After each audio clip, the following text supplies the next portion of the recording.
Hi, Alburnett sixth grade parents. This is the first of a weekly update that I'm going to record and send home to you about what's going on in class and why we're doing some of the things that we're doing. And so with this week, it's kind of as strange of a week as it was with the delays and cancellations. We wrapped up a unit, or we're wrapping up a unit, really around that idea of systems of authority. So not just the government, different examples of governments. We looked at ancient Greece and some of their developments with democracy, but also that idea of systems of laws and how they address different issues and how those reflect the values of people at the time. So what we did for our most recent project that we're wrapping up, we focused on ancient king of Babylon named Hammurabi. Hammurabi created a set of codes or laws that at that time he felt reflected the issues and people of the time, but also he felt that they could unite people across diverse sets of lands.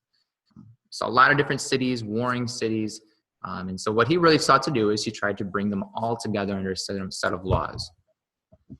They perhaps seem a little bit harsh to us today. Not all of them, but many of the laws reflect this eye for an eye concept. So if a young boy would strike his father with his hand, under Hammurabi's code, he would have said that hand should be cut off.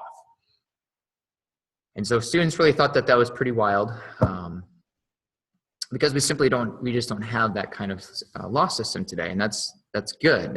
I think that provides a great opportunity to reflect on why not. And so what we did is we took Hammurabi's approach to creating laws, and we really thought about what issues would come up on a regular basis here at school that we needed to develop rules or laws for. And so taking that Hammurabi approach, we identified the issues, the people that they needed to pertain to, and consider what kind of punishment or consequence would have been in place for somebody breaking that rule. And so on Monday, what we're going to do, we're going to think about that idea of wants and needs. And that'll be a nice transition into what I talk about in a moment. But that idea of wants and needs.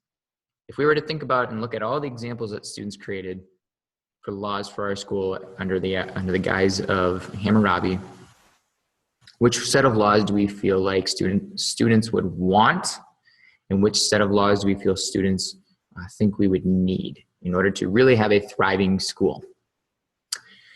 Same thing for teachers. Which ones do we feel teachers would want, and which set of laws do we feel teachers think we would need?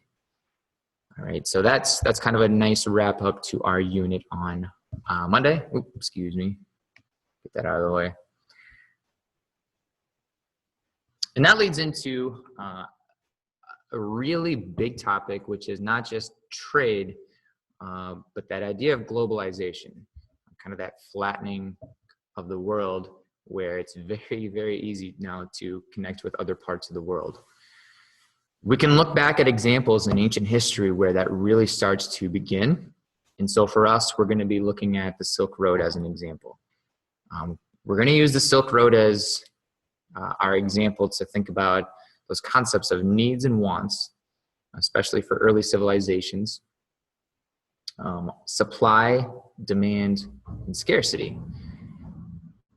And so as we start to think about them in ancient terms, we're going to think about some of the positives and negative effects of trade and interconnectedness between different civilizations and different societies. But we also want to start thinking about it in modern terms too, because there's some arguments out there that suggest this has really benefited the human race, and some say that it's had some negative. It's probably a little bit of both. But what we want to do ultimately is use the examples of the past and probably a little bit of the present too, to help predict, what does this mean for the future in terms of our interconnectedness around the world? How is that going to affect our culture, the economy, the environment, and the political sphere? So it's a very quick update in terms of what's going on this week. But please, please, please, if you have any email or you have any questions, please don't hesitate to email me. I'd be happy to respond to that and answer those questions. So everybody enjoy your last day of the weekends. Watch some football, enjoy some downtime if you can, and we'll get back add it tomorrow. All right, bye everyone.